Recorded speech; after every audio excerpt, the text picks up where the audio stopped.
진리의 삼박자, 진리구성의 이 3대 중심축에서 이신사에서 중요한 것은 결론은 뭐냐?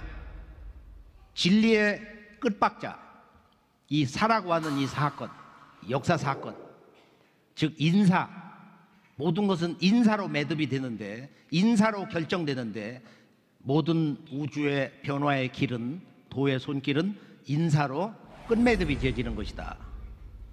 그래서 우리가 역사의 크고 작은 중대한 사건, 역사적 사건을 제대로 해석한다는 것은 그 근본을 바로 세울 수 있는, 깨달음의 해석을 할 수 있는다는 것은 이 우주 진리의 민낯을 보는 것이다.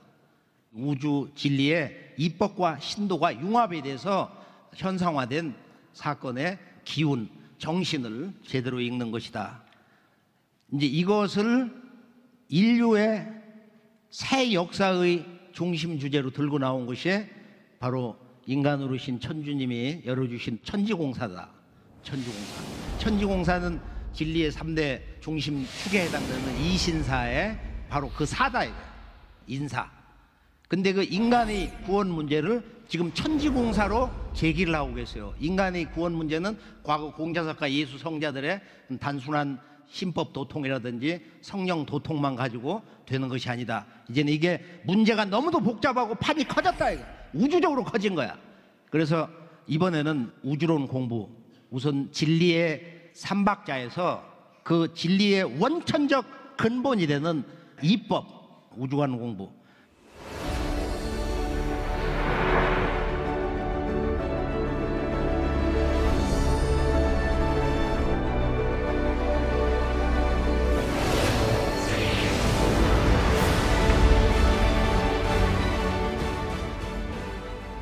자, 그 주제가 이제 우주 1년 공부인데요.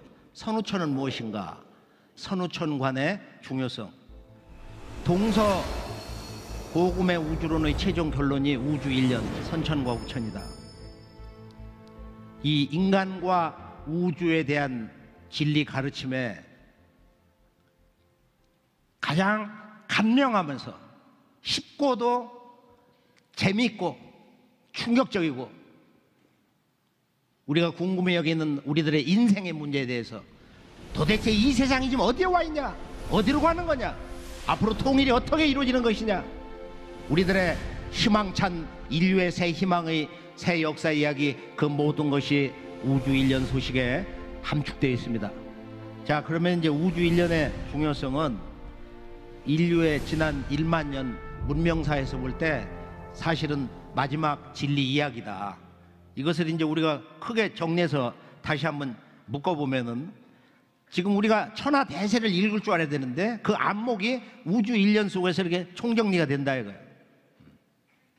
이것을 우리가 이제 쉽게 도표로 놓고 보면은, 시간의 변화의 그 근본이라는 것은 인간과 만물에게 직접적 영향을 주는 것은 하루 시간 단위예요.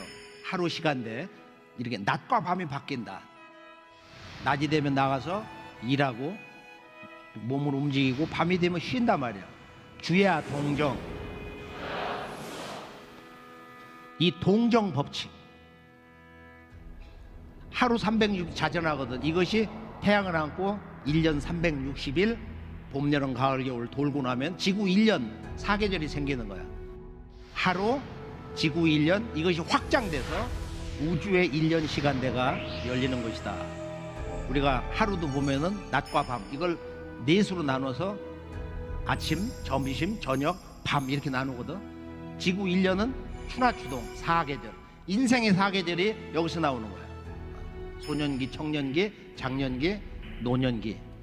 그래서 우리가 이 인생의 사계절, 왜 인간은 태어나서 이렇게 자라면서 이렇게 노화돼 가지고 최종적으로 죽음을 맞이하냐? 죽음의 문제. 근데 결정적으로 중요한 것은 하루, 지구 1년의 이 시간대의 확장이 인간 농사 짓는 우주 1년, 즉 우주의 봄, 여름과 가을, 겨울의 시간대를 구성한다는 거예요. 그래서 하늘과 땅과 인간이, 바로 사람은 하늘의 기운을 마시는 호흡, 평균 1분에 18번. 그 다음에 어머니 품에 있는 오곡을 먹고 기혈을 만들어서 맥박이 뛴단 말이야. 1분에 72회. 그래서 합쳐가지고 91분은 60초, 하루 24시간, 12만 9,600회. 지구 1년은 12만 9,600도. 자전과 공전이 각각 360이거든. 그 다음에 우주 1년은 하루가 360년, 그걸 다시 반복해서 12만 9,600년. 하늘과 땅과 인간이 공이 12만 9,600수로 이것이 정수화되어 있는 거예요. 이게 누가 조작한 게 아니다 이거예요.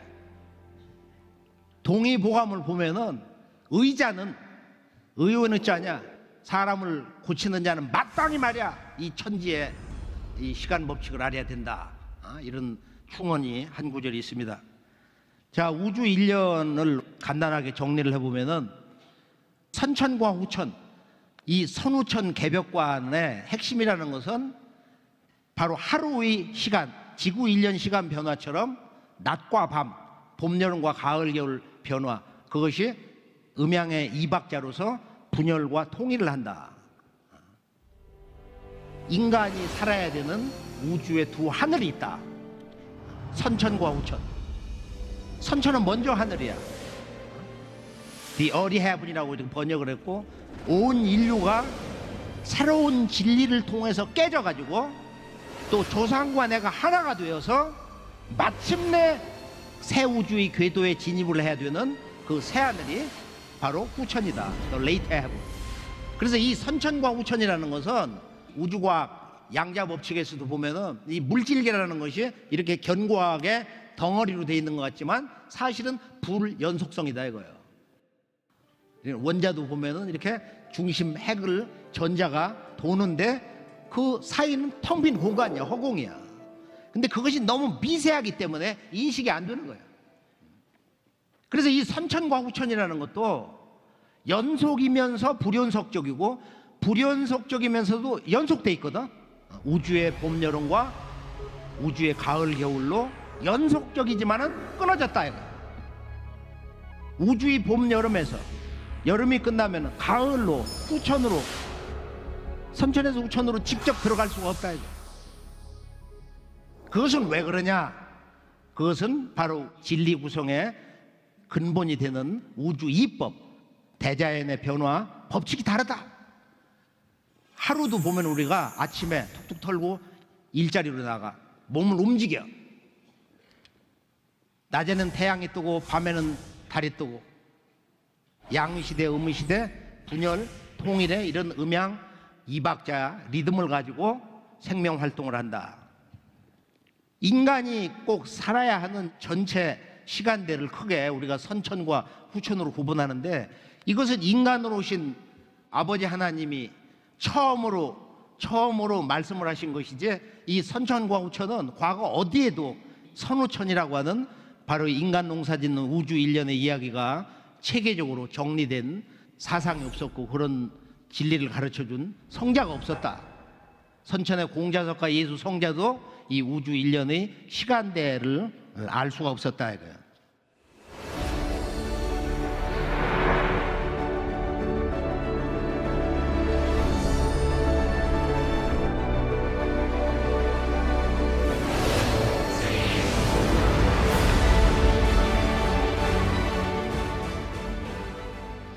기독교의 계시록을 보면은, 계시록은 선천에서 후천으로 넘어가는 새 세상 이야기, 진정한 인류 구원의 실제 그 핵심 주제를 예수를 내려보내신 천상의 아버지가 백보좌에 앉으셔가지고, 왜 하나님이 흰 보좌 위에 앉아 계시냐, 백보좌 화이트 스론에 앉아 계신다고 그랬는데, 천지가 그 백보좌 하나님 앞에서 틀을 바꾸더라, 질서를 바꾸더라, 개벽을 하더라. 예전의 하늘과 땅은 다 사라지고 새하늘 새 땅이 나타났습니다. 새하늘 새 땅을 봤다는 거야 직접. 문제는 근데 여기 보면은 21장 5절 6절을 보면은 내가 만물을 새롭게 하노라, 이 일은 신실되고 참되니 기록하라. 내가 천지 만물을 새롭게 하는 이 개벽을 너는 그대로 가감없이 기록하라 이거야. 계시록이거든. 요한 계시록 묵시록이란 말이야. 그리고 뭐라고 말씀하시냐면은 내게 이르시되, 그 아버지가 나 요한에게 이르시되 다 이루었도다, 이루었도다, it is done이라고 이렇게 영역이 되어 있는데 실제 개벽 우주의 꿈이 이루어졌다. 성취된 미래를 현재 의식으로, 현재 시제로 말씀을 하고 계신 거야. 우리가 이제 육아에서는 말씀의 성취가 성원호간, 종호간, 시여간이다 해서 동북 간방에서 끝매듭이 이루어진다, 천주님이 오신다, 개벽 사업이 이루어진다, 그 모든 것이 그 성원호간 속에 다 들어있어요. 자, 우리가 이제 우주의 생명의 시간대, 인간 삶의 기본 시간대가 하루, 지구 1년, 우주 1년, 이런 선우천관으로 구성이 되는데, 우주 1년의 봄, 여름이라는 것은 어떻게 둥그러 가는 거냐. 그러니까 도전 2편 17장을 보면은 선천은 상극의 운이라, 선천은 상극의 운이라, 이 말씀을 깨닫기가 쉽지가 않아요. 오랜 세월이 흐르고 우주론 공부를 전체적으로 체계 있게 하고 또 체험을 해야 된다 이거야. 세상 현실을 알아야 된다 이거야. 또 역사의 대세를 볼 줄 알아야 합니다. 선천은 상극의 운이다. 선천은 우주의 이법이 상극의 운동을 한다. 상극의 운수로 동으로 간다. 상극의 운이 먹여져 있다 이거야. 상극은 서로 상자 이길 극자야. 하늘과 땅, 음과 양이, 해와 달이, 사람과 자연이, 인간과 신이, 동양과 서양이, 인간과 만물이 전부 일체 균형 조화되어 있지 못하고 대립관계에 있다는 거야. 그걸 크게 보면은 이 우주 1년의 봄, 여름, 선천 세상은 우주의 천체가 동북쪽으로 기울어져 있어요. 그렇게 해서 하늘과 땅도 아주 완전한 균형과 일체 관계에 있지 못하다 이거예요. 하늘 중심. 해와 달도 보면은 이렇게 태양의 기운이 더 강하게 지구에 들어온다. 시간도 양력이 항상 한 달 앞서가요. 역사도 보면은 남성이 주도하는 그런 문화로 진행돼 왔다 이거예요. 선천은 하루로 말하면 이렇게 태양이 만물을 주장해. 양의 시간대야, 분열의 시간대야. 그래서 우주의 1년 봄, 여름은 바로 상극의 이치가 인간과 만물을 맡아 하늘과 땅에 전란이 그치지 않았다. 이 상극의 이치가 인간과 만물을 낳아서 길러서 살아가게 하기 때문에 상극의 이치를 가지고 태어난 인간과 만물은 생존 환경 자체가 먹고 먹이는 게임이다 이거예요. 전쟁이 그칠 날이 없었다. 그래야 천하를 원한으로 가득 채우므로 이제 이 상극의 운이, 선천 우주의 상극의 운동이 끝맺으려 하며 큰 화액이 함께 일어난다. 그래서 인간 세상이 이제 멸망당하게 되었느니라. 즉 크고 작은 모든 원한이 약속이 난 듯이 한꺼번에 폭발을 한다. 상극의 원한이 폭발하면 우주도 무너져 내렸느니라. 이에 천지신명이 이를 근심하고 불쌍히 여겨. 온 우주의 신들이 이것을 불쌍히 여겨 구원에 주고자 하였으되 아무런 방책이 없다. 육아의 공자 세계도, 불교의 수많은 부처님, 보살님들도 미리 3000년 전에 석가불이 예고했듯이 미륵 부처님이, 도솔촌 천주님이 오셔서 개벽을 하신다. 우주 별자리가 바뀐다고 그런 예고가 있으니까요. 서교에서 예수께서 일찍이 뭐라고 하셨냐면은 그분이 아버지가 보내서 내가 왔다. 그 아버지가 오신다는 거야. 천국이 가까웠나니 마음을 고쳐라. 그 천국은 아버지가 직접 오셔서 당신님의 대조와 권능으로 세우시는 이 우주의 궁극의 이상 낙원이라 말이야. 그래서 부천에 있는 나에게 호소하여 오매 내가 이를 차마 물리치지 못하고 이 세상에 오게 되었다.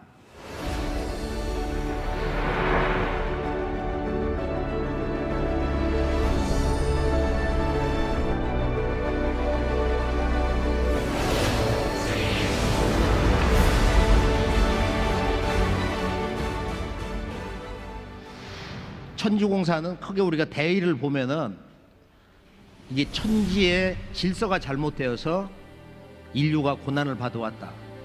무슨 선악이니 시비 전쟁 또는 영적 어둠에 빠져서 죄를 짓는다든지 크고 작은 모든 그 인류의 비극적인 삶, 또 전체 인류 생애에서 볼 때 헤아릴 수 없는 그런 자연 재앙이라든지 전쟁이라든지 또 남에게 일방적으로 음해받고 억압받는 억울한 삶, 원통한 삶이 있는데 모든 인류의 삶과 죽음, 고난, 그 궁극의 원인은 어디에 있었느냐? 그것은 바로 하늘과 땅, 이 대자연의 법칙, 우주의 이법에 있었다. 그래서 그걸 알고 봤더니 우주에서 인간을 낳아서 기르는 대도의 자연 법칙이 있는데, 크게 보면은 우주 1년 인간 농사 대주기를 전반기 봄, 여름 선천세상과 그리고 인류의 고난을 뛰어넘어서 온 인류가 한마음이 돼서 진정 인간으로 살아볼 만한 세상, 바로 이 가을철의 후천세상, 이렇게 크게 선후천세상으로 구분되는 것이다. 근데 과거 위대한 사상가나 동서 철학자들 또는 상제님이 내려보내신 동서의 성자들조차도 이 선천과 후천이라고 하는 우주관에 대한 인식이 실제적으로 깨어있지 않았다 이거예요. 다만 앞으로 여름 세상, 인류가 지금까지 살아왔던 이 봄, 여름 세상, 선천이 끝나고 새 세상이 올 때, 그때는 우주적인 큰 변화가 있더라. 그걸 불경에서도 신구약에서도 또는 육아의 그런 주역에서 또 인류 스승들의 가르침에서 엿볼 수가 있어요. 자, 그러면은 이제 이 선천 상극 질서 속에서 인류 역사 속에서 이 원과 한의 문제를 이렇게 정리를 해보면은, 천지가 상극의 질서로 만물을 낳아서 기르는 그 과정에서 인과 법칙에 의해서 우주의 중심적 존재 인간의 상극의 역사 속에서의 억울한 죽음과 헤아릴 수 없는 그 전쟁사에서 원한을 맺고 죽은 인류 조상들이 대대손손 자자손손 복수를 하면서 거기에서 이제 인간 불행의 또 다른 거대한 손길, 그걸 척신이라고 그러는데, 악척발동, 척신발동, 척에 걸렸다. 그래서 척이라는 것은 남과 인간관계에서, 그건 개인과 개인 또는 가족 간의 관계도 있고 다른 공동체, 다른 국가와의 관계에서도 이런 악척이 성립을 한다는 거야. 그래서 무척 잘 산다고 하나니 남에게 척이 없어야 잘 산다는 말이다. 척이 없어야 된다. 그런 무척의 삶이 이 세상에서 가장 평화롭게 행복하게 길이길이 안정된 삶을 사는 것이다. 척이 없어야 잘 사는 것이다. 그래서 우리가 실제 도를 닦아보면은 그 척신 발동으로 이 도 공부가 무너진다 이거예요. 예전에 어떤 열렬한 상제님 구도자가 깊은 밤낮으로 오랫동안 수행을 하는데, 공부가 결정적으로 열리려고 하는 그 단계에서 조상에서 남을 못 살게 굴어가지고 억울하게 이제 파괴된 신명이 도끼를 들고서 그냥 덤벼들더라는 거야. 그 마지막 순간에. 그렇게 해서 이제 무너지기도 하고, 그래서 조상줄이 약하면은, 조상에서 남과 척을 많이 지면은 그 자손들이 마침내 그렇게 그 결정적 순간에서 넘어가게 된다. 그래서 조상 선형줄이 단단해야 튼튼해야 나를 제대로 믿는다. 선형줄이 약한 자는 도를 제대로 닦을 수가 없느니라. 또 조상에서 그런 그 악덕을 많이 행한 사람들 후손이 보면은 다른 사람보다 몇 배 이상, 10배 이상 일심정성을 가져야 된단 말이에요. 주기적으로는 시련이 오기 때문에. 그래서 그런 경우에는 이제 운장주를 읽어라, 이제 이런 말씀이 있어요. 자, 이것을 이제 간명하게 정리하면은, 선천은 상극이 인간과 만물을 낳아서 기르는 창조 법칙이었다. 상극의 이치가 하늘과 땅, 해와 달, 인간과 만물이 존재 법칙이면서 그 상극의 법칙으로 태어나고 매 순간 살아가는 거야. 모든 만물은 그런 상극의 갈등, 대립, 자기 극복, 또 궁극의 사태에서는 전쟁, 서로를 파괴하는 냉혹한 죽음 속에서 상극의 엄청난 고난을 넘어서면서 극복을 하면서 인류 역사가 오늘의 여기까지 발전하게 된 것이다. 그런데 이것은 누구도 해결할 수 있는 문제가 아니야. 왜냐하면 그것은 우주의 법칙이기 때문에, 우주의 자연 법칙이기 때문에, 그것은 선천의 우주의 진리 정신이기 때문에, 이런 과정을 거쳐서 이 순간 우리는 마침내 존재하게 됐단 말이에요. 여기에 우리의 삶의 기적이 있는 거예요. 이 우주의 상급의 험난한 길을 걸어서 무너지지 않고 이 순간 내가 함께 쓸 수가 있다는 것이 뭐냐. 그리고 태모님께서는 이것을 간단하게 정리하셔가지고 도전 345장에서 뭐라고 말씀하시죠? 다 함께 구천지 상극 대원 대한 신천지 상생 대자 대빈이라. 자, 천주님이 오셔가지고 천지를 뜯어 고쳐서 개벽을 해 놓으셨어. 그래서 이제 구천지가 된 거야. 구천지는 상극이다. 이 속에서는 대원, 큰 원통함과 큰 한이 터져 나왔다. 이 신천지에서는 온 우주가 상생의 손길로 새로 태어나서 모든 인간은 대자대비한 마음으로 이렇게 산다.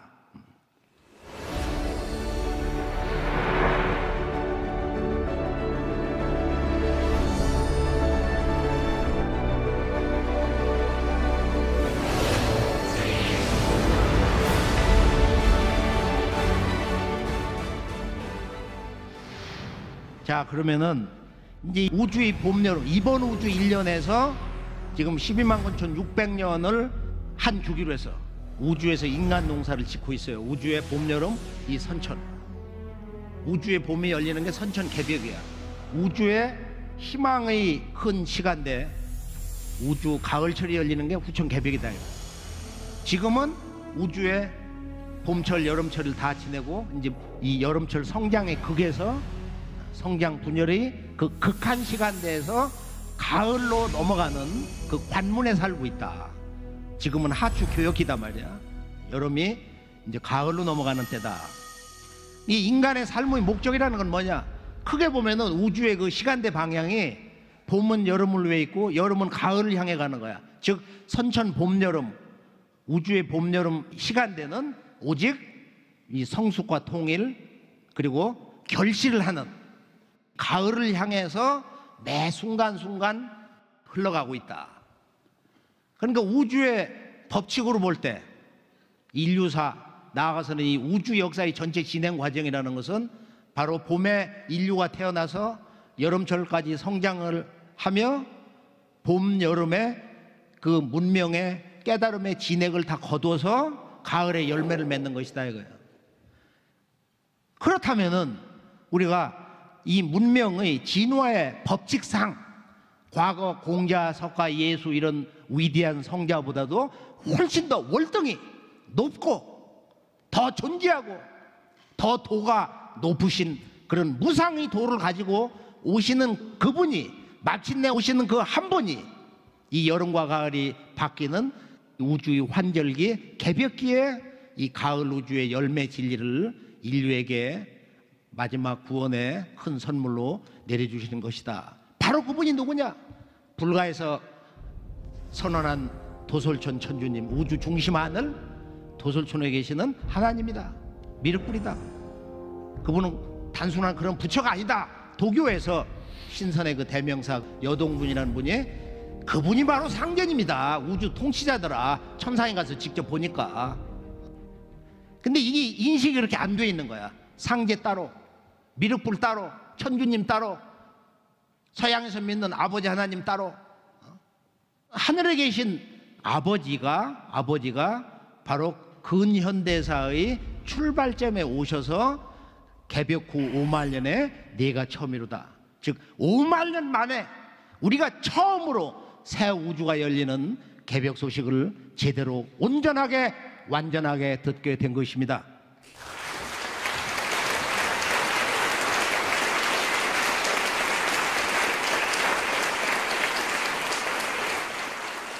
자, 그러면 이제 여름에서 가을로 들어서는 가을 천지개벽의 관문으로 들어가는 우주의 계절이 바뀌는 그 환절기 중심 시간대 언저리에 있는데 이걸 하주 교역기다 또는 음양론으로 금화 교역기다. 여름에 불 기운과 가을에 금 기운이 서로 조화가 되지를 못하고 충돌을 한다 이거예요. 여기서 이제 거대한 자연의 변화가 오고 있어요. 자, 상제님은 지금은 온천하가 가을 운수의 시작으로 들어서고 있다. 천지 대운이 이제서야 천지 대운이 이제서야 큰 가을의 때를 맞이하였느니라. 큰 가을을 그때를 맞이했다. 하늘과 땅, 인간과 신들이 온 우주가 진정으로 한 몸이 되는, 한 마음이 되는 온전한 우주적 대생명으로 태어나는 우리들의 참된 날을 이제 바로 세우는 진리의 궁극의 영광의 시간대를 맞이했다. 자, 그러면 지금은 어느 때냐? 여름에서 가을로 넘어갈 때는 바로 선천상극의 원한이 총체적으로 폭발하는 때다. 천지의 원주인 하나님이 마침내 인간 세상에 오시는 때다. 이것을 보통 심판과 구원의 때다. 마지막 심판과 구원의 때다.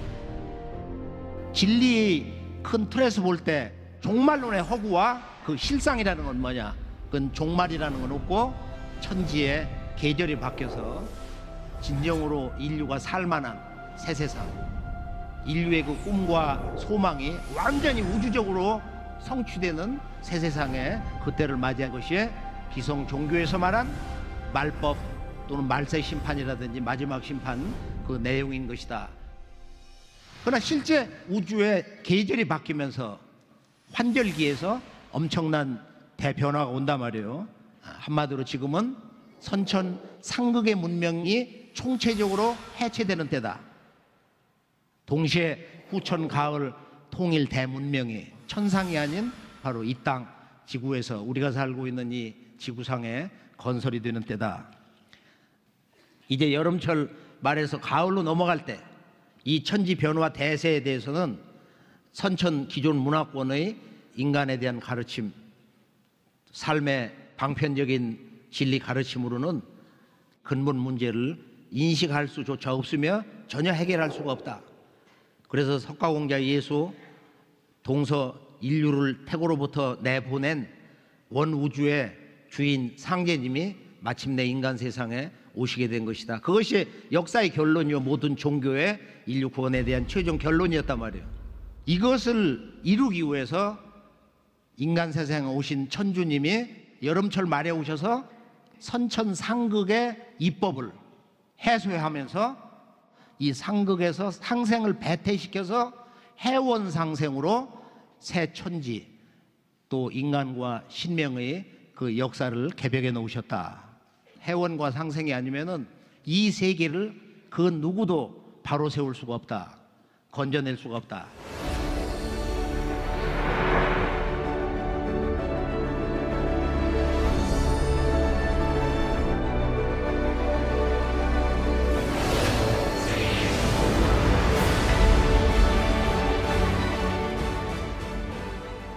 자, 그러면은 인간이란 어떤 존재냐? 선천에서는 뭐 인간은 피조물이다. 또 인간은 깨닫지 못하면은 영원히 육도 윤회를 한다. 불가의 가르침이 있어요. 이 우주의 인간 농사를 짓는 우주 1년 시간대에서 볼 때 우리가 우주의 여름 가을 중심 시간대 살고 있는데 과거 봄 여름 선천 상극의 시간대, 그리고 앞으로 대개벽을 통해서 열리는 가을 미래 시간대, 그 중심에서 볼 때 인간으로 오신 천주님이 뭐라고 하셨냐? 인간이란 어떤 존재냐? 다 함께 천존과 지존보다 인존이 크니 이제는 인존 시대니라. 또 선천은 어금존양의 세상이 돼가지고 여자들이 남자의 심부름이나 하고 말이야. 숱한 억압, 그다음 폭력, 그런 삶 속에서 피눈물을 흘리고 산에 들어가서 절간에 들어가서 염주를 딱딱거리면서 여자의 세상을 만들려고 했다. 그러나 그렇게 되지는 못할 것이요 남녀 동권 세상이 되게 한다. 앞으로 건곤 천지의 그 예법을 다시 꾸며서 여자의 말을 듣지 않고는 남자의 권리를 행하지 못하는 세상이 되게 하리로다.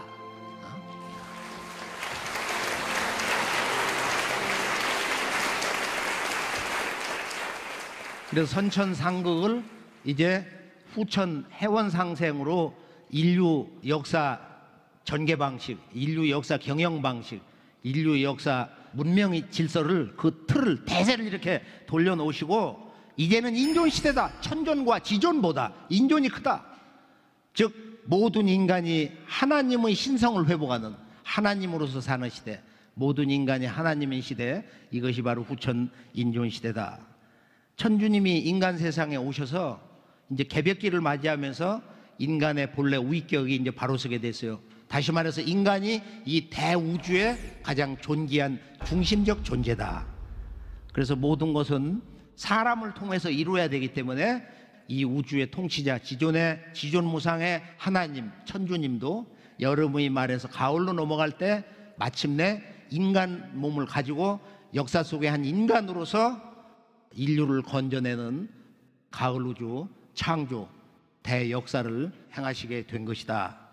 가을의 정신은 이제 결론으로 보면은 뭐냐? 가을은 열매를 맺는 때예요.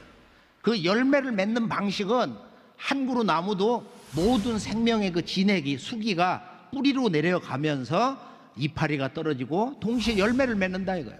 그런데 그 외부적인 물리적인 그 대자연의 열매를 맺게 하는 현상이 있어요. 그게 뭐냐면 서리빨이다 이거예요. 가을의 서리빨. 그래서 가을철에는 열매를 맺기 위해서는 뿌리로 돌아가야 된다.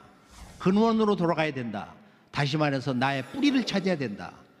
조상줄을 찾아야 된다 이거예요. 그래서 원시반보는 이 조상 혈통줄을 바로잡는 때다. 그래서 환부욕조, 조상을 바꾼다든지 혈통을 바꾼다든지 하면은 그건 천지에서 출현한단 말이야. 그 다음에 모든 족속들, 민족은 자기의 그 원뿌리, 역사의 뿌리, 그런 큰 조상신, 국조를 잘 받들어야 된다. 조선의 상계신, 중계신, 하계신, 환인, 환웅, 당군, 삼성조가 무위무탁, 의지할 곳도 기댈 곳도 없다. 한민족의 한국인이 지금 전부 환국배달 조선을 신화라고 아주 송두리째 그 뿌리를 다 잘라내가지고 부정을 하고 있어요. 지금 역사학이라는 게 지 조상 부정하는 거야. 한마디로. 그래 안 그래요? 어?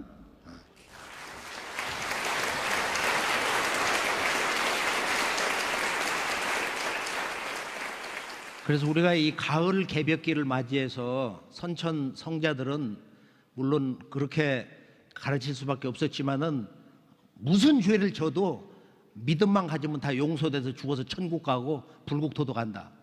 근데 이게 브레이크가 걸린 거야. 천주님이 딱 오셔서 용서가 되지 않는 죄도 있다. 남의 가정 천륜 파괴하는 죄, 또는 조상 박대하고 뿌리 부정하는 죄, 그 다음에 또 어떤 신앙을 하면서 믿으면서 짓는 죄. 인류는 절규를 하는 거야. 보다 더 강력한 근본적인 총체적인 마지막 진리를 다오. 인류의 영혼들이 지금 이렇게 밤마다 그 깊은 마음속에서 외치고 있는 것입니다. 종교 지도자들이 근본 진리를 잃어버리고서 복장사를 하고 있다. 엄중히 상제님께서 경계를 하셨어요. 지 살 길도 모르면서 남에게 살고 잘 된다고 하니 어떻게 살기를 바라려.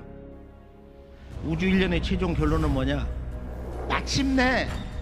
마침내 인류를 건지시기 위해서 과거의 동서고금의 모든 성자, 현인, 온 인류를 내보내신 그 아버지 성부님이 직접 동방 땅에 오신다. 동방문화의 역사문화 종주 원 그 뿌리자리로 이렇게 오신다. 가을의 천지개벽은 자연의 법칙으로만 결코 성립되지 않는다. 그 우주의 법도를 다스리시는 우주 일련 농사의 대세 선우천 이 우주 이법을 다스리시는 우주 정치의 원주인 상제님이, 천주님이 마침내 인간 세상에 오셔서 지구촌 만인이 하나님이 벌써 오셨구나, 등잔 밑에 얻었구나, 몰랐구나 말이야, 헛다리 짚었구나, 이렇게 깨달으면서 크게 각성을 하면서 상제님을 만나게 되는 것입니다. 그것이 바로 이 땅에 오신 천주님이 31세로부터 9년 동안 행하신 인류 구원의 우주적인 개벽 새 세상 여는 프로젝트, 이게 이제 천지 개벽공사, 천지공사 이야기인데요.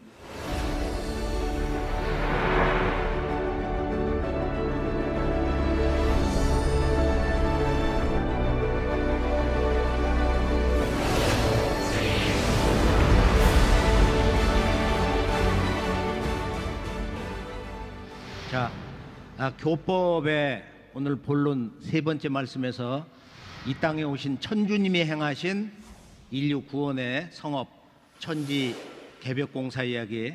자, 다시 한번 정리해 보면은 상제님은 왜 직접 이 세상에 오셔야만 했는가? 흔히 하는 질문이 있어요. 하나님이 어떻게 인간으로 오십니까? 이게 전부 서양의 그 유일신 신관. 하나님은 영원히 인간으로 오시질 못한다. 그 무형의 성령적 존재이기 때문에 아버지는 인간으로 못 오신다. 구약과 신약의 신학체계 야훼에서 아버지 하나님으로 신관이 바뀌었는데 그 아버지가 오시는 천국인데 이게 바울 신학에서 아버지 인간 강세가 완전히 무너져 버리고 아버지 인간 세상에 오시는 우주 개벽에 그 후천 세상을 여시는 구원의 최종 복음이 파괴돼 버렸다. 이게 선천상자들의 한계 때문에 그들이 진리 한계, 선천성자들의 권능의 한계로 상제님이 직접 오시게 됐다. 또 이 우주의 위기, 다시 말해서 여름철 불의 시대에서 가을에 금의 시대로 들어갈 때는 화극금에서 여기서 거대한 두 기운의 충돌 변화가 있는데 가을이 순리적으로 오게 하는 것이 화생토에서 중앙에 토자리를 거쳐서 거기서 토생금에서 가을에 자연과 문명을 새롭게 창조하는 것이다. 토자리 우주 조화자리에 계신 천주님이 직접 여름철 말에 오셔가지고 여기서 직접 화생토 토생금에서 이렇게 무국대도의 조화법으로 가을 천지에 들어가는 것이다. 끝으로 이제 천지신명들이 하손에 의해서 천지신명들이 나에게 호소하여 오매 내가 이 세상에 어찌할 수 없이 오게 되었다. 그래서 우리가 도전 2편 30장을 보면은 그 서양의 마테오르치 신부가 동서 성자들 회합을 하고 원시의 신성과 부처 보살들이 부천에 있는 나에게 하소연을 해왔다. 공자, 석가, 예수 모든 그 성자들을 다 모시고서 상제님 궁전 앞에 와서 돗자리 깔고서 쉽게 말하면은 옛날 궁궐 앞에서 임금님께 아뢰는 것처럼 바로 그걸 한 거야. 아버지 하나님이 내려가심으로써만 인류 구원이 근본적으로 될 수 있는 것이다. 자, 그러면 이제 마침내 오신 상제님이 건설하시는 세상이 뭐냐? 각 종교마다 이제 대동세계니 불국토니 또 천국이니 하는데 천국이란 뭐냐? 천국을 제대로 선언한 것이 개벽 후 5만 년에 네가 처음이로다. 동학에서 시천주를 선언한 거야. 이제 인간으로 오시는 천주님을 실제 모셔야 된다. 인간으로 오시는 천주님이 직접 건설하시는 세상이 천국이다. 서교에서 예수께서 일찍이 뭐라고 하셨냐면은 하늘나라가 땅에서 이루어지기를 원하옵나이다는 그런 기도를 올렸어요. 주기도문을 보면은 아버지의 나라가 오게 하시며 아버지의 뜻이 하늘에서와 같이 땅에서도 이루어지게 하소서. 공동번역에 이런 내용이 있거든.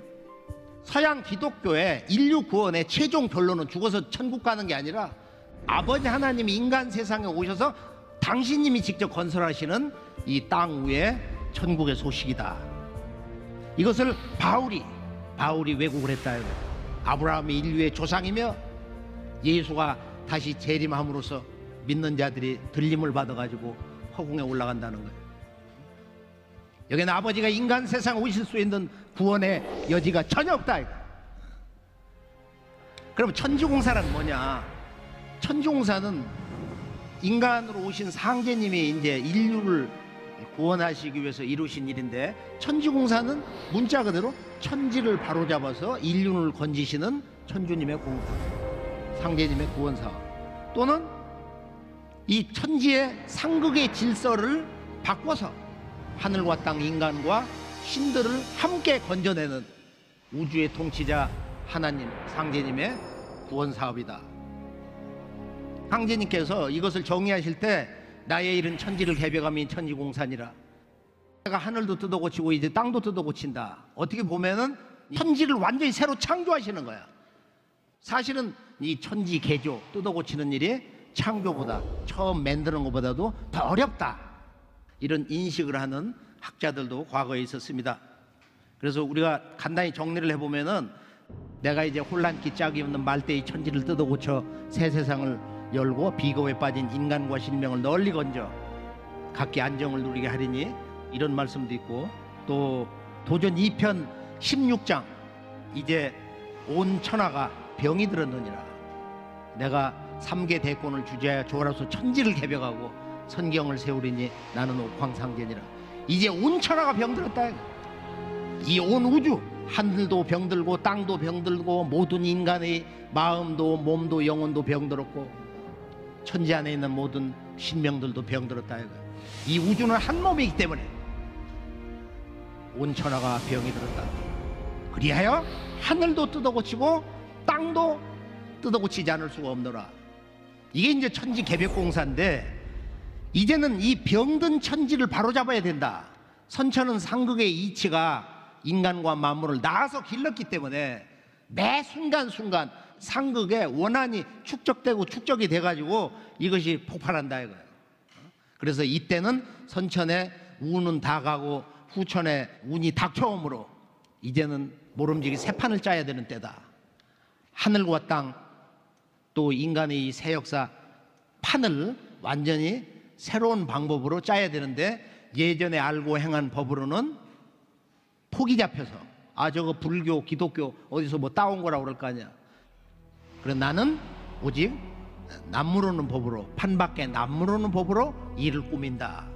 나는 예전에 성자들이 행한 그런 법방으로 일을 꾸미지 않는다. 성과 웅이 하나가 되어야 된다. 그럼 천지공사의 불가피성이라는 것은 선천상극의 원한의 역사가 축적이 돼가지고 이게 여름철에서 가을로 넘어갈 때 총체적으로 폭발하는 거야. 간단한 예로 우리가 보면 자살 테러 같은 거. 민족을 억압하잖아. 강대국이 러시아도 그러고 중국도 그러고 말이야. 이것이 이번에 최종적으로 다 상제님 천지공사에서 이제 마무리가 됐는데, 인류 역사는 상극의 원한의 역사, 전쟁의 역사였다. 선천이 99% 시간대가 전쟁의 역사고 나머지 1%는 그 새로운 전쟁을 준비하고 연구하는, 그리고 다짐을 하는 시간이다 이거예요. 그래서 이 온 우주가 병들었기 때문에 이것을 해결할 수 있는 분은, 천지에 병든 이 깊은 고난의 구원 문제를 근본적으로 해결할 수 있는 분은 바로 이 우주의 원주인, 상제님께서 차경성도에게 만나셨을 때 나는 동력객, 서역객, 천지무가객으로다. 나는 집이 없다. 이 천지가 내 집이다. 그 우주의 주인만이 자기 집을 뜯어고치는 거야. 그렇죠? 우주의 원주인만이 자기 집을, 즉 천지를 개조해서 뜯어고칠 수가 있는 것이다.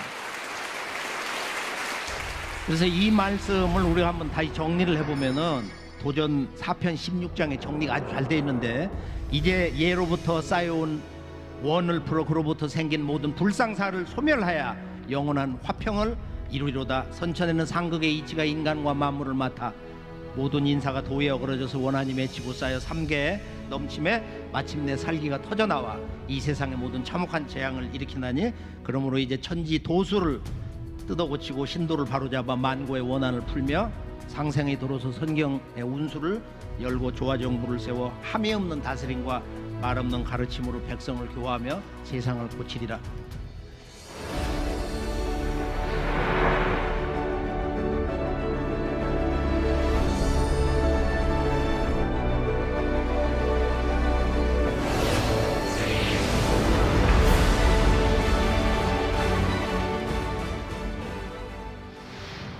천지공사를 행하신 법방은 뭐냐? 먼저 이 우주를 상제님의 신정체제로 직접 통치를 하시기 위해서 우주통치사령탑 조화정부를 구축하신 거야. 실제 사역하는 천상의 신명들 가운데 크게 보면은 인류 문명신이 있고 도통신이 있다 이거예요. 동서 종교에 도통신이 있어요. 공자라든지 또는 석가부처님이라든지 이런 도통신이 있어. 그 도의 원 뿌리 되는 분, 거느릴 통자거든. 그리고 지구촌에 각 민족 부족의 그 조상신들이 있거든. 이걸 지방신이다. 야훼는 조물주가 아니야, 하나님이 아니야, 유대족이 섬긴 그들이 조상신 민족신이다. 그런데 가나안 사람들이 오다 가다 장사하면서 기도만 하면 전쟁에 이기는 신이 있다더라. 그래서 모셔다가 이렇게 믿기 시작한 거야. 그러니까 너하고 나하고 계약을 하자. 믿음이 계약을 하는데, 이렇게 지역전쟁이라는 건 전부 지방신들끼리의 싸움이다. 그 다음에 만구 선영신, 인류 역사의 모든 선영신. 근데 선영신 문화를 잘 알아야 돼. 앞으로 개벽이 올 때 우리나라의 주요 성씨가 뭐고, 너는 무슨 성씨고, 본관이 어디고, 뭐 나는 어디고 말이야. 이 선형신 문화를 잘 알아야 된다 이거. 자연신 있고. 자, 상제님이 세계를 통치하는 것은 이 조화정부에서 바로 인간이 알 수 없는 판밖에 남무는 법, 신도로서 다스린다. 그래서 신축년 이후로는 내가 이 세상 연사를 친히 맡았다. 지구촌의 인간 역사를 지난 20세기 초엽 상제님이 인간으로 오신 도기 31년, 당신님 31살 되시던 해 음력 7월 7일 가을천지 대도통문을 여신 그 이후로는 석가공자 예수를 내려보내신 천주님의 친정체제에 시간대로 들어섰다. 자, 우리가 이제 이 상제님의 천지공사 전체 틀에서 보면은 상제님은 천지공사, 즉 천지의 질서를 상극에서 상생으로 바꿔놓으시고서 인간의 역사 질서, 이 문명의 세계 질서를 지금의 상극의 이런 충돌, 대결, 강대국의 그런 역사 주도권 전쟁, 이것을 상제님이 세 차례 큰 변혁을 거쳐서 가을 개벽의 실제 상황을 거쳐가지고 당신님의 후천 지상 선경 낙원, 우주 낙원 세상을 건설하도록 하셨다. 그래서 천주공사는 크게 도운공사가 있고 세운공사가 있다. 상제님의 도통과 종통맥을 전수받는 상제님 도의 진리의 생명을 받는 도운공사가 있고, 그것은 당신님의 아내이시면서 어머니 하나님이신 수부님이 종통대권을 전수받는 거야. 나의 종통대권은 너희들의 어머니 나의 수부에게 전하노라. 그래서 정읍 대흥리에서 처음에는 후천선이다, 가을철에 선이다 해서 선으로 했어요. 도 이름이 선이야, 선도. 그러고서 차경호 성도가 보아기로라고 했다가 일본 제국주의자들이 독립운동 자금이 정읍에서 나오는 걸 알고서 유인을 해가지고 일본 총독부에다 등록을 할 때 보촌교로 바꿨거든. 그게 도기 52년인데 1922년. 그러고서 이제 파멸당한 거예요. 그래서 지금 상제님 길을 못 찾는 건데 그 후유증으로 말이에요. 그래서 이 도운공사와 이게 세계 정치 질서의 운명을 심판하신 세운공사가 있다. 세운공사. 즉 세계 질서와 증산도의 이 종통전수받는 진리를 만나는 도의 울로가 크게 3번 굽이쳐가지고 개벽을 맞이한다. 세계 질서와 바로 오선욱이 도수인데 다섯신선지 바둑을 둔다. 이 바둑판 공사에 의해서 지구촌 새 역사가 전개돼 나가는 거야. 그 바둑판의 주인공이 4300년 전 단군 왕건과 같은 때 서방 한족 왕조의 임금님이었던 윤임금의 아들 단주다. 단주는 이제 동북아의 대평화주의자, 동방 조선과 서방 자기 아버지 그 왕조가 윤임금 당나라 정권이 조화 그리고 하나가 돼야 된다. 형제처럼 지내야 된다. 근데 그것을 아버지는 싫어한 거야. 자기 사대조 할아버지 황제 헌원에 서방 독립정권을 세우려고 하기 때문에. 그래서 윤임금이 자기 아들 단주를 내쳐가지고 불효자 대명사가 됐는데 아버지로부터 바둑판 하나를 받고 그 바둑을 두면서 원한을 삭히면서 살다가 세상을 떠났단 말이야. 그래서 상제님께서 단주의 그 깊고 깊은 원한을 푸는 해원도수는 오선욱이로부터 비롯되나니 천하의 대운이 이로부터 열리느니라. 이로써 또한 조선의 시비를 푸느니라. 이것은 우리 잃어버린 9,000년 역사의 모든 걸 찾는 거야. 단주 해원도수에서. 그래서 내가 단주를 천상 자미원, 하나님의 별, 하나님의 아들이 거하는 자미원에 위쾌하여 그 자리에 앉게 해서 다가오는 선경 세계에서는 이 세운을 전 세계 역사 울로를 통활하게 한다.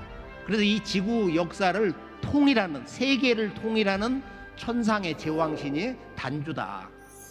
지금 단주가 어디에 있어? 천상 자미원에 있단 말이야. 세계 정치 질서, 애기판, 종합판, 상실음 대세는 바로 이 단주 왕자가 주재를 하고 있는 것이다.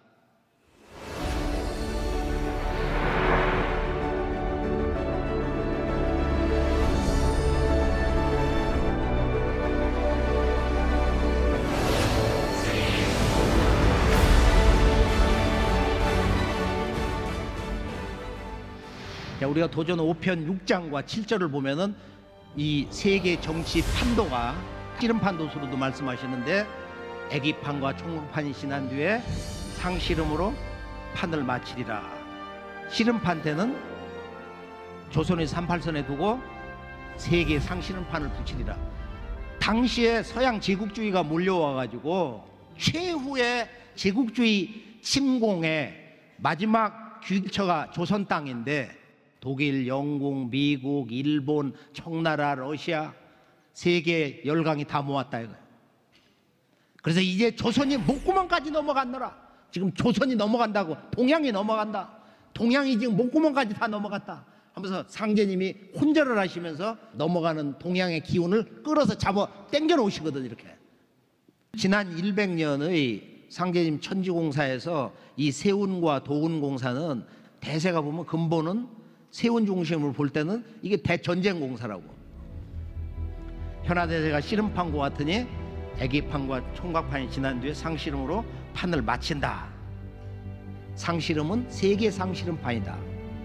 지구 인류의 생사 존망이 엇갈리는 그런 마지막 한판 승부다. 판씨름이다. 그리고 우리가 크게 보면은 이제 애기판은 당시에 직접적으로 상제님이 그 당시 직접 전쟁을 묻히신 일로전쟁. 49일 한도수로 해서 동남풍을 불려서 일본이 러시아를 물리치게 한다.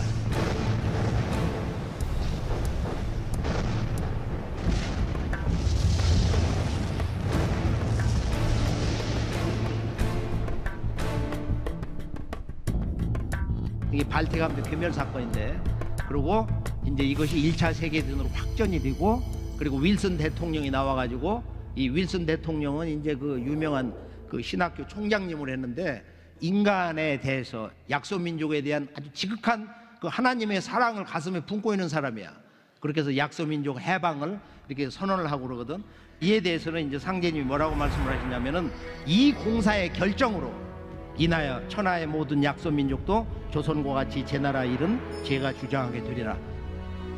이 말씀은 총각판 2차 세계대전 중일전쟁이 한 번 더 폭발이 되면서, 이 뒤에 일청전쟁이 두 번 나르니 첫 번째는 천국이 패하고 말 것이고, 두 번째 가는 싸움은 10년 간다. 그때 일본은 쫓겨 들어가고 호병 중공군이 들어온다 이거예요. 당시에 그런 그 야욕을 가지고 있었던 바로 일본 제국을 내세워 가지고 상제님이 천지기운을 붙여서 너들이 조선을 뿌리를 잡아먹고 만주 저 중국을 들어먹으려고 하고 하는 그 욕심 어디까지 덤벼들고 먹어치우는지 한번 보자 말. 일본에게 천하통일지기와 1월 대명지기를 붙여주되 오직 못 줄 것이 있나니 한 가지는 어지린 자다. 이건 천지도덕, 천지도덕의 그 주장자로서 조선은 주인 노릇만 하면 된다. 바둑판은 주인이요, 두 신선이 판을 대하고 두 신선은 훈수를 둔다. 네 신선이 바둑을 두는데 만일 애기 총각판 상씨름판을 넘어서서 바둑을 마치면은 판과 바둑은 본래 제 주인에게 돌려주고 돌아갔느니라. 그런데 이제 일본이 주인의 집도 뺏으려고 한다 이거예요. 주인의 역사문화 정신까지를 전부 송두리째 뺏어가지고 파괴하려고 하기 때문에 그건 용납이 되지 않고 갈 때에는 품삯도 못 받고 빈손으로 돌아가게 된다. 그러고서 이제 다시 미국과 중국, 일본과 러시아, 이것이 이제 이 남북 분단의 역사 속에서 세 번째 상씨름으로 이제 전개되는데, 크게 보면은 우리가 지난 한 세기 역사라는 것은 상제님이 친정 시대에서 서양 제국주의를 몰아내는 애기판, 총각판 제1차, 2차 세계대전 공사고, 그리고 이제 서양으로 왔던 조선 신명들이 들어와서 다시 이제 재살림을 주장한다. 그래서 조선의 천상의 선영신들이 이 세계의 역사를 주관하고 있다 이거예요.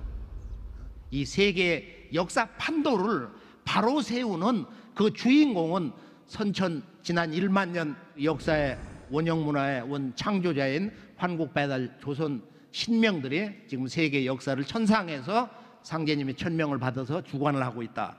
그러고서 이제 해방이 되면서 독립운동의 과정에서 이념 문제로 남과 북으로 무신론, 유신론, 자본주의와 사회주의로 지금 두 동강이가 나 있는데, 분단 70년 이제 핵폭탄을 가지고 전쟁을 할 거냐 타협을 할 거냐, 이런 아주 극단의 상황까지 왔는데, 최종적으로는 태문님 말씀에서 38목이 들어 38선이 웬일인고 후다닥 번쩍하니 와그락 천하가 동난이다. 작은 전쟁은 38선에서 일어나나 앞으로 큰 전쟁은 중국에서 일어난다.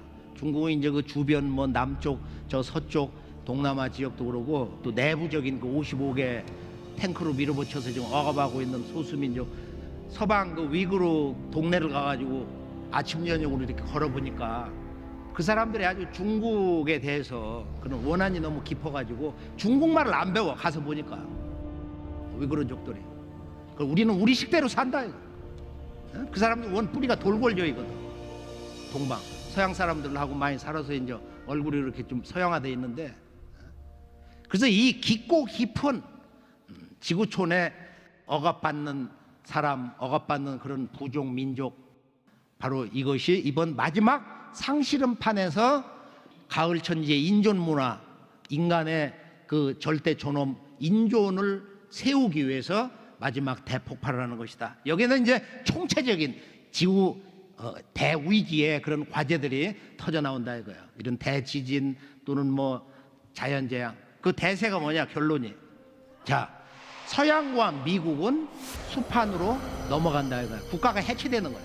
또 일본은 화판이다. 대지진 화산 폭발로 국가가 넘어간다 이거야. 중국은 난판이다.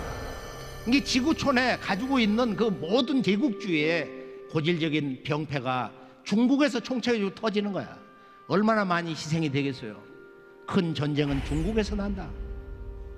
지금 핵전쟁, 이 핵을 쓰냐 안 쓰냐, 핵무기를 허공에다 터뜨리면은 서울에서 무슨 일이 나느냐, 모든 통신망이 순식간에다 작동이 멈추고 서울 인구가 반이 그 순간에 다 먼지가 돼버리고 말. 이런 일이 일어나면 안 되잖아.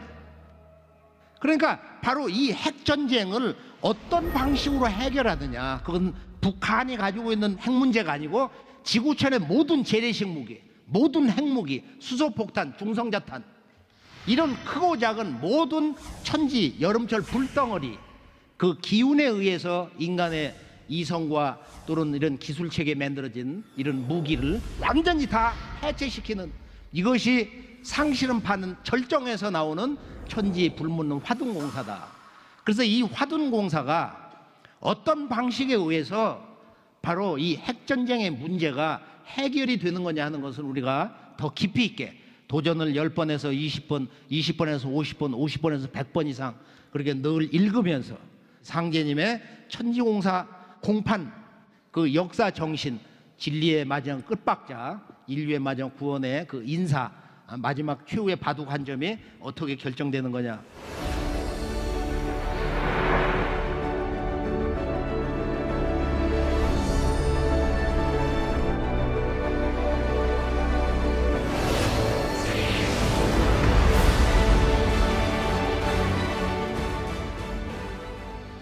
그런데 이제 도전을 보면은 우리가 303장에 모든 문제 최종 결론이 있잖아. 군산의 바다에서 수부님과 성도들이 상제님을 그대로 따라서 바다 위를 육지처럼 걸어가잖아요. 건너서 지금의 장항, 본래 장암인데 거기서 금토수를 보셨다 이거야. 화생토, 토생금에서 가을 우주를 탄생시키는 그 공사를 금토수로 보셨는데, 그때 뭐라고 말씀하시느냐. 담뱃대 그 불을 갖다 허공을 확 후려 갈기시면서 불똥이 쏟아질 때 뭐라고 하시는 거야. 파탄이 나간다. 파탄이 나간다. 파탄이란 뭐냐 이거. 이게 선천의 상극 질서가 끝나면서 하늘 땅이 제자리를 잡는, 새로운 질서로 자리를 잡는 요 순간이 파탄이 나간다 이거. 이 우주 질서가 바뀌는 이 경계, 거기에 대해서 너희들은 만반의 준비를 해라. 이것을 이게 뭐다 저다 이렇게 얘기할 수 있는 문제가 아니고, 상실음이 넘어간다. 상실음이 넘어간다. 동서양 기울음판을 병으로서 판을 고른다. 그래서 상제님께서 마지막 상실음이 넘어갈 때 전쟁이 나서 다 부숴버리면은 무슨 의미가 있냐 말이에요. 그래서 전쟁이 날 듯 하면은 병난으로서 이 세상을 속군다. 병난이 무섭다.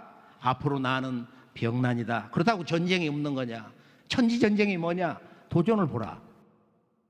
그래서 앞으로 이제 이 병난이 날 때 되면은 이제 시두가 먼저 들어온다. 시두가 없다가 다시 대발한다. 자, 궤병은 판 밖에서, 시두는 외 밖에서. 궤병은 판 밖에서, 시두는 외 밖에서. 그래서 우리가 이 가을철 서리빨이 무서운데, 여름에서 가을로 갈 때는 초목 농사, 이런 과일, 유실수 농사도 서리를 맞아야 그 과일이 진짜 열매로 단단해지는 거야. 그 과일의 빛도 제빛을 내고. 서리를 맞아야 진짜 여무는 거다. 이 우주의 일년 인간 농사에서 가을 우주의 서리빨, 그것이 이제 곧 닥친다, 괴질병으로 닥친다는 것을 알려주는 전령이 시두, 세수에서 천년도, 마마, 곰보되는 그 병인데, 이것이 앞으로 어디서 오느냐? 외 밖에서 온다.